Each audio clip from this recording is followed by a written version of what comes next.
Entre escrever um livro e conversar com vocês, hoje nós decidimos conversar com vocês. E nossa conversa de hoje é sobre honorários advocatícios na área criminal. Doutor Carlos, o advogado, nós sabemos, ele é livre para cobrar o valor que ele quiser sobre o trabalho dele. Na precificação, ele põe o preço sobre o trabalho dele e o cliente diz se ele tem condição ou não de pagar aquele valor.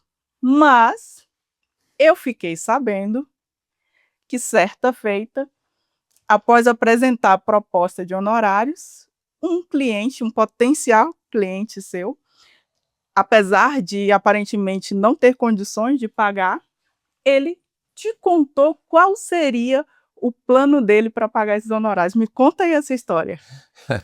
Doutora, esse é um tema que eu vou contar essa história, é muito interessante.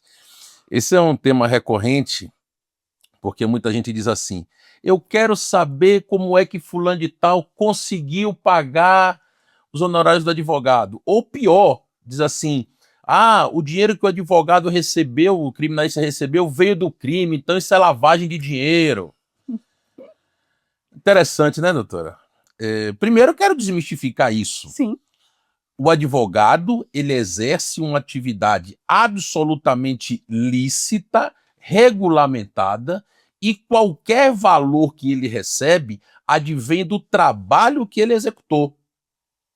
E aí eu digo, se disserem que o advogado que efetivamente trabalha, que o advogado que efetivamente presta o serviço, ao receber o pagamento, ele pratica o crime de lavagem de dinheiro, então eu vou dizer, se alguém pratica um crime, pega o dinheiro e vai ao supermercado, o dono do supermercado também. Sim. Se eventualmente ele vai ao dentista fazer um tratamento e paga com aquele dinheiro, o dentista também. Sim. Mas é claro que não, cada um está recebendo o valor advindo da sua atividade lícita.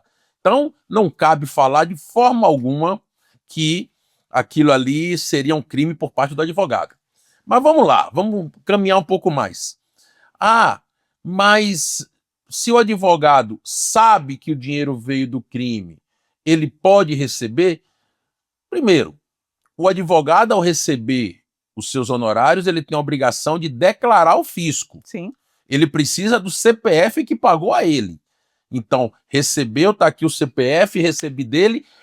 Como ele recebeu o dinheiro, como ele vai justificar, isso é outro problema. Aí é um problema dele. Como também não precisa nem ser oriundo diretamente de um crime desse estereotipado, né? Pode ser aquela pessoa que, por exemplo, vamos lá, um médico que recebeu honorários médicos, não declarou, pagou o advogado vai lá e declara, recebido um médico fulano. Depois a Receita Federal que vá saber do médico fulano como foi que ele conseguiu aquele valor. Ele que se resolve. A obrigação do advogado é essa. E o criminalista, ele tem que ter muito cuidado. Primeiro, ele tem que ter um contrato de honorários. Segundo, ele tem que ter como comprovar a prestação de serviço. Terceiro, nesse contrato de honorários, se eventualmente o cliente disser que é um terceiro que vai pagar, esse terceiro tem que constar no contrato de honorários. E por fim, como eu já disse, recebeu, declarou, tirou nota fiscal, tá tudo certo. Não é incomum, doutora, graças a Deus nunca aconteceu comigo, mas não é incomum que o criminalista receba, por exemplo, uma transferência bancária, a pessoa tenha o seu sigilo quebrado, e aí a autoridade policial vai dizer, peraí, tem uma transferência dele para o advogado X. Chama o advogado X aqui para a gente saber. Foi esse dinheiro aqui. Esse dinheiro foi porque eu trabalhei para ele nesse processo, o contrato de honorários está aqui, eu declarei, está aqui a nota fiscal. Acabou. Adveio daí. Se o advogado eventualmente não declarar o recebimento do dinheiro, ele pode estar incorrendo num crime tributário, mas jamais no crime de lavagem de dinheiro, se efetivamente ele recebeu e prestou o serviço. Isso tem que estar muito claro, qual foi o serviço prestado. Então, sendo assim, não há que falar nisso daí. Desmistificamos essa situação. A questão da sociedade punitivista que nós vivemos fica sempre naquela, não, tinha que ser defendido sempre pelo defensor público, não pode ter dinheiro para pagar o advogado. Então você quebra o pilar da ampla defesa se a pessoa não puder escolher o seu próprio advogado. Se tiver que obrigatoriamente, né, ter aquele advogado que não foi ele que escolheu. Defensoria Pública tem ótimos quadros, Sim. mas não pode ser obrigatório que alguém opte pela defensoria quando tem interesse de ser defendido por outro advogado. Sim. Agora, voltando à questão da história, me conta essa história desse potencial cliente que resolveu te contar como ele iria pagar seus honorários. Vamos lá. Tá me deixando curiosa. Meu pai, ele não era advogado, e quando ele viu, eu entrei na faculdade, quando ele via que não ia ter jeito. Aliás, doutora, muito antes de eu pensar em ser advogado, eu só lia no jornal a parte policial e a parte de esportes, que né, lá em Salvador vinha no mesmo caderno, né? E eu li a parte policial toda, sempre me interessou, sempre foi. E quando eu entrei na faculdade, o primeiro livro que eu comprei foi um Código Penal. Meu pai viu que não ia ter jeito, depois comecei a estagiar na área penal. E ele, que nunca foi advogado, mas era uma pessoa muito sábia, disse o seguinte para mim, eu ainda garoto, na faculdade. Meu filho, eu vou te dizer uma coisa. Se é isso realmente que você quer, eu quero lhe fazer um pedido. Nunca confunda o lado da mesa onde você senta. O saudoso Márcio Tomás Bastos, ele dizia o seguinte, existe uma diferença entre o advogado e o comparsa. O advogado sempre atua depois do crime. Você tem que ter isso muito claro. E eu estou dizendo isso para introduzir a história. Logo que eu me formei, graças a Deus eu me formei com uma base prática muito boa, né? Fiz estágio na advocacia privada, fiz estágio no Tribunal de Justiça, fiz estágio no Ministério Público, fiz estágio na Defensoria Pública. E eu sempre tive vontade de advogar para um ladrão de banco. Por quê? Eu já ia perguntar o porquê desse desejo, quê? dessa vontade. Porque eu queria conversar com alguém que tinha coragem de fazer aquilo. Queria entender a cabeça da pessoa. O que se passa na cabeça O que dele? se passa na cabeça da pessoa e tal. E calhou de acontecer. Não era específico. Ele não estava preso por roubo a banco. Ele estava preso por estelionato. Mas quando eu peguei lá o processo que vi a ficha dele, eu vi que tinha roubo a banco. Tá bom. Comecei a advogar, fui lá, comecei com ele. Tem até uma história interessante do filho dele, que eu posso até intercalar depois. Mas enfim, o filho dele era quem conversava comigo. Sim. Soltei ele. No que eu soltei ele, não cobrei nada, né? Aquela coisa que eu queria advogar pro sujeito. Aí ele foi lá no escritório me agradecer e tal. E aí foi que eu tive aquela... Fiquei a tarde toda conversando com ele, querendo saber como é que era. E aí, interessante, ele virou para mim assim e falou, doutor, é uma adrenalina realmente. É uma coisa assim que não é para qualquer um não, viu? Tem que ter coragem para fazer. Mas eu vou dizer uma coisa ao senhor. Eu sou um homem muito correto. Eu sou um homem muito correto. Eu nunca trisquei o dedo em trabalhador nenhum. Eu ia lá e pegava o dinheiro do banco, o dinheiro tá no seguro, nunca trisquei no dinheiro, nunca peguei um centavo de quem tava na fila, nunca peguei nada, um relógio, nada, nunca. Então, meu serviço era limpo. Por isso que as pessoas me procuravam para eu fazer o serviço, porque era limpo e tal. Politicamente correto. Totalmente. E aí, na hora de ir embora, ele disse, era perto da Páscoa, eu lembro disso, ele disse assim, doutor, quanto é que eu devo ao senhor? Eu falei, olha, fulano, eu não estabeleci honorários e tal, e eu ia falar um valor e tal, mas antes que eu falasse, ele disse assim, o senhor pode dizer quanto é? Porque o senhor me soltou agora, eu tô aí para fazer um trabalho, e assim que eu fizer, eu venho aqui trazer para o senhor comer o seu bacalhau na Páscoa. Eu falei, não, vai com Deus, Deus lhe guie, pare com isso, você está tendo outra chance, né? não quero ver você mais como cliente. Não precisa bacalhar Não uma pasta. precisa. Me tenha como uma pessoa que foi útil para você um dia e não precisa. Esqueça. E nesse momento eu lembrei do que meu pai disse, lembrei do Márcio Tomás Bastos, porque se eu digo, não, vá lá, faça, cometa outro crime para me trazer o dinheiro, aí acabou. Aí eu não era mais advogado. Aí você entrou no processo antes do crime. Isso, eu estaria negociando com ele antes dele praticar o crime. Então, essa percepção do antes e depois foi muito importante para embora eu ainda sem experiência comercial nenhuma, foi muito importante ter aquela clareza para naquele momento, não.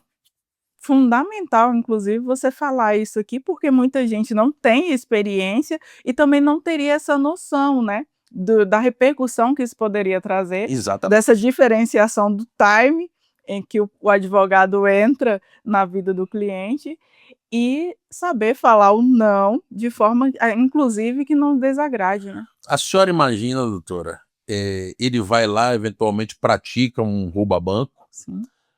A polícia monitora, ele vem com a parte do dinheiro, entra no meu escritório e me entrega. Complicou sua vida. Como é que eu podia dizer? Ah, não, foi porque eu trabalhei para ele antes.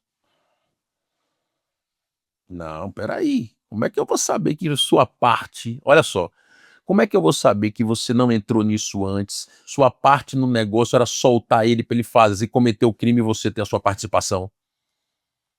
Peraí, você não cobrou nada antes. Ah, não. Você entrou nessa jogada para tirar ele da cadeia, para ele cometer o crime e depois você ser remunerado. Como que você iria produzir fazer uma prova negativa? Como é que eu ia dizer que... Entendeu? Não foi. Então, disse, ó, e graças a Deus esse sujeito nunca mais apareceu, já se vão aí mais de 20 anos essa história, não sei se está vivo, não sei se está morto, né?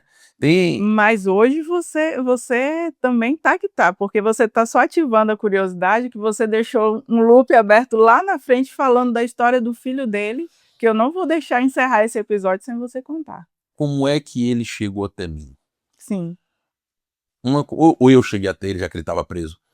Uma colega recebeu uma ligação e ela não fazia criminal e ela mandou para mim.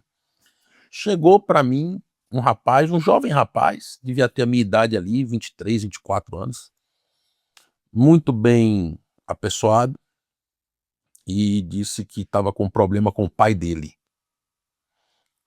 E era o filho do rapaz. Esse rapaz tinha muitos anos que não falava com o pai. Porque ele sabia da vida que o pai levava e ele tinha verdadeira aversão àquilo. Ele me contando, lá para as tantas, que ele matou o pai dele no coração dele quando ele tinha por volta de 15 anos. Novo? Nunca mais quis saber, porque ele tinha muita vergonha e tal, disse, ó, eu não quero isso para minha vida, né? Ele já estava... E o que o levou a te procurar para ajudar o pai? Pois é, ele disse que ele matou o pai no coração, né? Uhum. Mas não. Ele tinha um carinho pelo pai, que era pai dele. Sim. A gente tem que separar muito isso, sabe, doutora? Ele era um bom pai, enquanto pai. Podia não ser um cidadão virtuoso no convívio social, mas enquanto pai, ele era um pai que dava carinho, ele era um pai que quando podia estava presente, né? Mas o filho dele ficou tão envergonhado que... Mas nunca, aquela chama nunca apagou. E quando o pai se viu naquela situação, foi ele que foi procurar o advogado, que foi correr atrás, que ligava. E aí quando o pai dele foi solto, que saiu a decisão, eu liguei para ele e falei, fulano, seu pai tá vindo aqui. Você não quer vir dar um abraço nele? Ele não tinha encontrado o pai? Não. Procurou para... Não, nunca foi visitar o pai na cadeia, nada. Interessante. Ele matou o pai dele no coração dele. Mas foi lá procurar para resolver o problema do pai. Quando eu falei com ele que o pai dele ia ser solto, que depois ia passar lá no escritório, tudo isso, ele disse, doutor, quero agradecer muito ao senhor, assim, assado. mas não vou. Não vou porque eu acho que eu já fiz o meu papel de filho. Eu não vou, eu não quero que meu filho saiba que ele tem avô. E quero pedir ao senhor que nem comente com ele que eu tenho alguma coisa a ver com esse trabalho que o senhor fez. Então eu vou seguir minha vida, ele segue a vida dele. E eu achei isso bastante interessante, né? Que a gente vê muito isso nas mães. Sim, A mãe que o filho se desvirtua, que o filho vai para o mundo do crime e que ela nunca abandona o filho.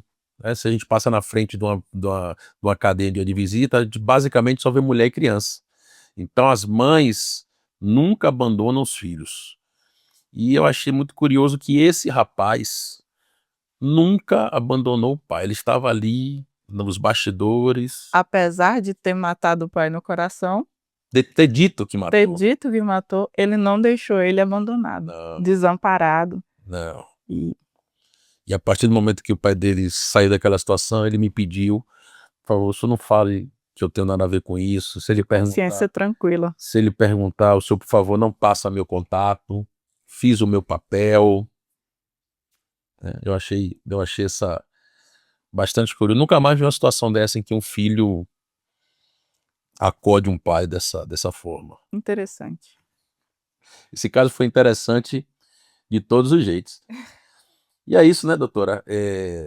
Para quem andava perguntando, não, o advogado não lava dinheiro quando efetivamente trabalha, e sim, ele pode fazer o seu contrato de honorários, pode receber, desde que declare de onde é que está recebendo, e o pagador que E lembrando, ele entra após. sempre, o advogado só atua depois do crime. E mais, o advogado não defende o crime, o advogado defende o criminoso. O criminoso. Ou quem está sendo acusado de ser criminoso. Verdade.